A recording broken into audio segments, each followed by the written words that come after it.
How to download Amazon data. Are you guys facing issues to download data on Amazon application?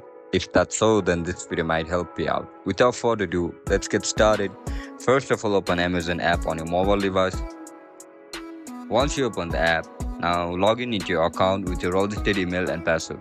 After you get logged in, now look at the right bottom of your screen where you can see your profile icon. Tap on it. Now scroll down.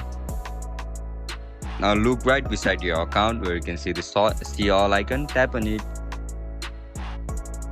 Scroll down. Go over manage your data section. And you can see the option for request your data. Tap on it. Click on select data category. Select it according to your preference. After you select it, tap on submit request.